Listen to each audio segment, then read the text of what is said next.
वो हम अंग्रेज़ों के बारे में पढ़ रहे थे कि कैसे अंग्रेज भारत आए। उनमें जो चौथा बिंदु था, भारत में अंग्रेज़ों की आरंभिक बस्तियां जो है उनकी स्थापना कैसे हुई। टॉमस रो जब चले गए तो उसके बाद व्यापार में जो है तेजी से जो है वृद्धि होती है, शक्ति में भी वृद्धि होती है। इंग्लैंड के अंग्रेजों के कई क्षेत्रों में जो है कोठियां स्थापित की जाती हैं। मैप आ रहा है, आप देखना यहाँ से मैप में जो स्थानों के नाम आएंगे वो आप कर सकते हैं। तो पहली जो बस्ती जो स्थापित करते हैं फर्स्ट, वो होती है गोलकुंडा में आपका मछलीपट्टनम 1631।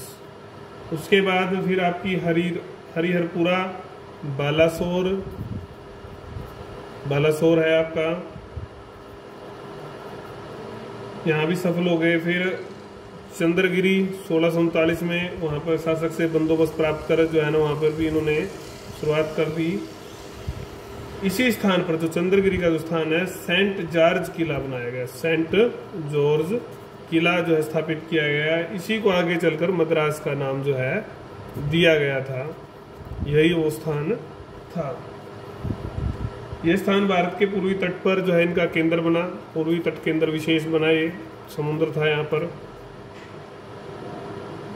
इसके बाद अंग्रेजों का जो ध्यान है वो बंगाल की ओर गया। शाहजहां और पुर्तगालियों के बीच मतभेद चल रहा था, इसके कारण से वो बंगाल से निकाल दिए गए थे। इनके बदले में अंग्रेजों को बंगाल में आंशिक व्यापार की आज्ञा दे दी गई। एक घटना घटती है 1646 में। शाहजहां की जो लड़की होती है जहां आरा बीमार हो जाती है, उस बीमार को जो ठीक करने वाला जो अंग्रेज होता है वो होते हैं डॉक्टर बफ्टन। डॉक्टर बफ्टन जब इसका इलाज कर देते हैं तो उससे विशेष सहानुभूति हो जाती है। उस अनुभूति के परिणाम स्वरूप इसको 2 जहाज़ों के माध्यम से बिना चुंगी के जो है व्यापार करने की आज्ञा शाहजहां दे देते हैं। हुगली में एक फैक्ट्री स्थापित की जाती है, इसके बाद कलकत्ता के पास, फिर पटना, फिर कासिम बाजार और फिर राजमहल, ये जो है बस्तियां स्थापित होती रहती हैं। तो इस तरह 1658 तक आते आते आपका बंगाल, बिहार, उड़ीसा और कोरोमंडल तट पर जो है ये अधिकार जमाने में कामयाब हो जाते हैं। उसके बाद जो बात आती है वो आती है आपकी कंपनी का तेजी से विकास। कंपनी का तेजी से जो विकास होता है उसके बारे में हम पढ़ेंगे। तो शाहजहां के अंतिम दिनों तक काफ़ी शक्तिशाली जो है कंपनी हो चुकी थी। पुर्तगाली भी बाहर हो चुके थे प्रतिस्पर्धा से। पुर्तगाली, डच भी जो है अपना जो व्यापार है वो दक्षिण पूर्वी एशिया तक सीमित कर चुके थे।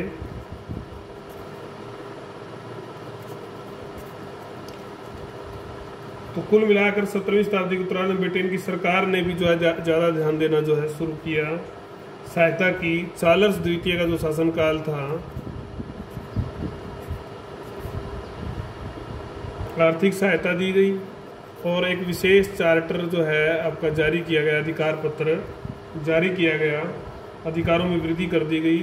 और 1661 में एक घटना घटती है, पुर्तगाल की जो राजकुमारी की शादी जो है वो इंग्लैंड के राजकुमार से हो जाती है। तो बम्बई जो है दहेज में मिलता है। तो वो बम्बई जो दहेज में मिलता है, देखो कैसे हमारे इलाकों को दहेज में दिया जा रहा है, कितनी मतलब शर्मनाक बात थी, कैसे कैसे अत्याचार हमारे ऊपर हुए।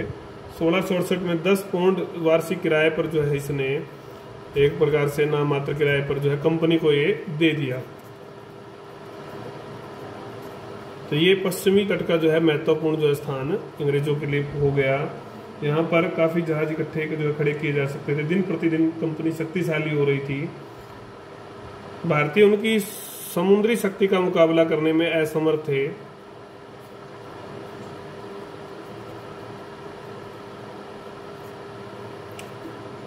तो 1686 में हुगली में इन्होंने लूटमार की। औरंगजेब ने शाइस्ता खां को, औरंगजेब का शासनकाल चल रहा है, ध्यान रखें आपको, शाइस्ता खां को नियंत्रण के लिए भेजा। तो नियंत्रण पा लिया गया, अंग्रेजों को निकाल दिया गया।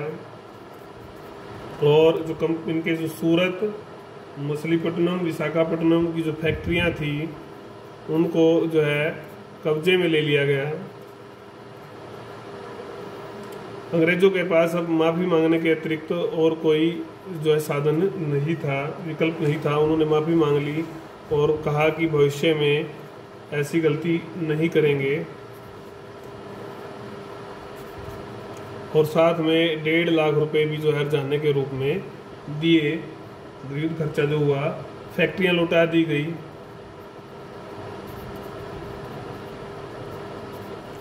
नियमों के अनुरूप चुंगी की जो है सलाह दी गई, व्यापार करने के लिए कह दिया गया कोई बात नहीं आप कर सकते हो। बंगाल में भी 3000 रुपये वार्षिक चुंगी भी उन्होंने देना स्वीकार किया।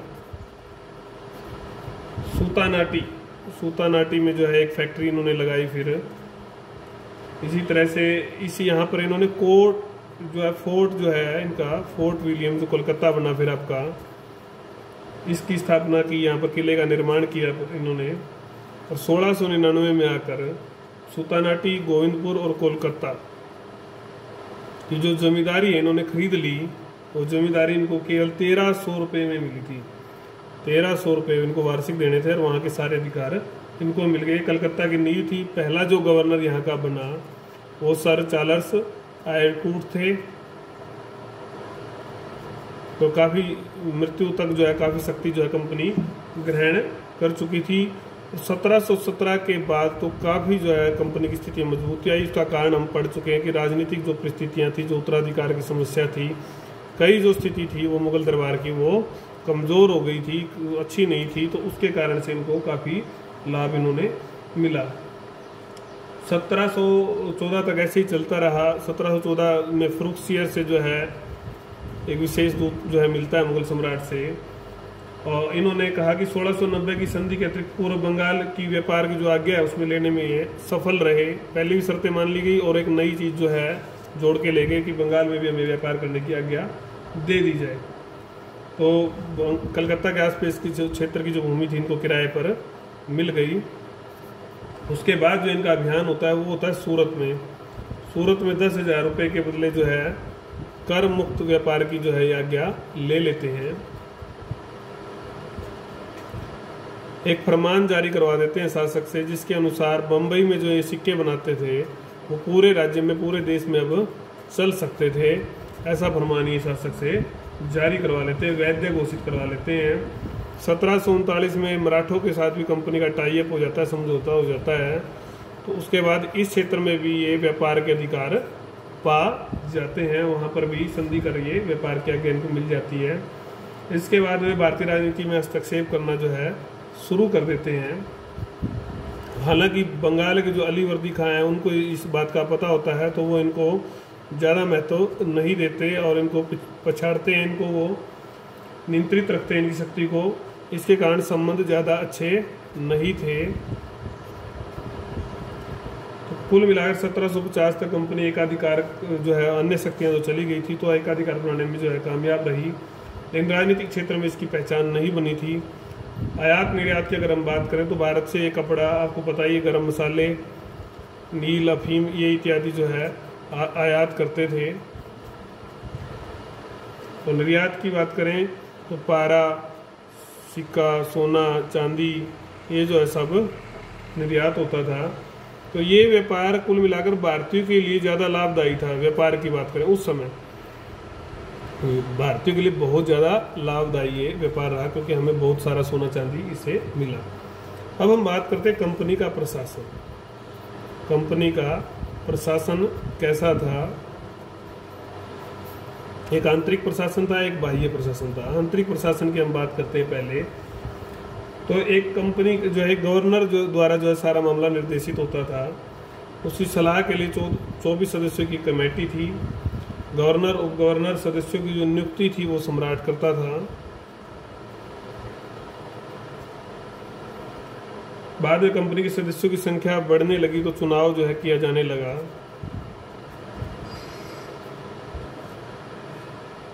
इस संपूर्ण संस्था को कोर्ट ऑफ डायरेक्टर कहा जाता था।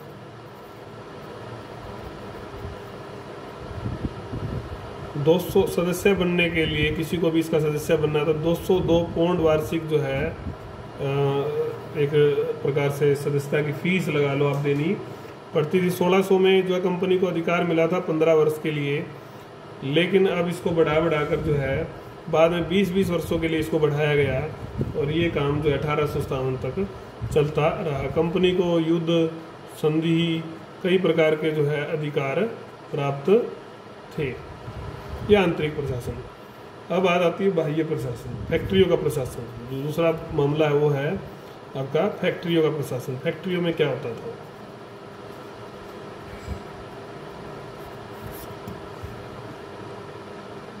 इनकी जो संरचना है, जो फैक्ट्री होती थी, जो हम पढ़ते आ रहे हैं कई देर से, संरचना जो बनावट थी वो क्या थी? एक ऊंची दीवार से घिरी होती थी, किला टाइप। इसके अंदर कंपनी का जो कार्यालय, गोदाम, इनके रहने के निवास, जहाज और जो नौका मरम्मत की जो कार्यशाला थी वो भी इसके अंदर ही होती थी। वस्तुओं का क्रय विक्रय यहाँ पर होता था। उत्पादित तो ये कुछ करते नहीं थे, ये तो केवल व्यापारी थे ही। 3 प्रकार के लोग थे, कलरक, अधिकारी और व्यापारी। इनका वेतन भी निश्चित था। वैसे तो जो सबसे ज़्यादा वेतन जो मिलता था वो व्यापारी को मिलता था 40 से 60 पाउंड, अधिकारी को जो है आपका 25 से 40 पाउंड, और कलरक को 10 से जो है 25 पाउंड जो है मिलता था। अधिकारियों व कलरकों को निजी व्यापार करने की आज्ञा थी। कुल मिलाकर सभी फैक्ट्रियां जो है 3 केंद्रों से संचालित होती थी, बॉम्बे, मद्रास, कलकत्ता। इनको प्रेसिडेंसी बोलते थे। प्रत्येक प्रेसिडेंसी का एक गवर्नर होता था, 12 सदस्यों की काउंसिल होती थी। ये नियम आपको याद करने पड़ेंगे। गवर्नर ब्रिटेन के शासक द्वारा नियुक्त होता था। निर्णय जो होते थे वो बहुमत के आधार पर होते थे सारे। तो कुल मिलाकर जो है ये इनका चलता रहा। इस तरह से धीरे धीरे ये बहुत अच्छा सेटअप यहाँ लगा पाए, सर्वोच्चता स्थापित कर दी। बाद में ने जब फ्रांसीसी आ गए, फ्रांसीसी मजबूत हुए, डुप्ले वगैरह आए, डुप्ले जो गवर्नर, तो कूटनीतिक प्रयासों से हालांकि इन्होंने शक्तिशाली बनकर जो है उसमें विजय पाई और राजनीति में भी शामिल हुए। अब हम अगली वीडियो में पढ़ेंगे फ्रांसीसियों के बारे में। फ्रांसीसी शक्ति क्या थी, उसने कैसे कैसे काम किया। वीडियो 3 में कंपनी का तेजी से विकास हमने इसमें पढ़ा, और आपका भारत में अंग्रेजों की आरंभिक बस्तियां पढ़ी, ये मैप में भी आपके काम आएंगी। और कंपनी का प्रशासन हमने आंतरिक और फैक्ट्रियों का प्रशासन, ये 4 चीज़ें इसमें मुख्य रूप से पढ़ी हैं। आप इसको अच्छे से देखें, समझें।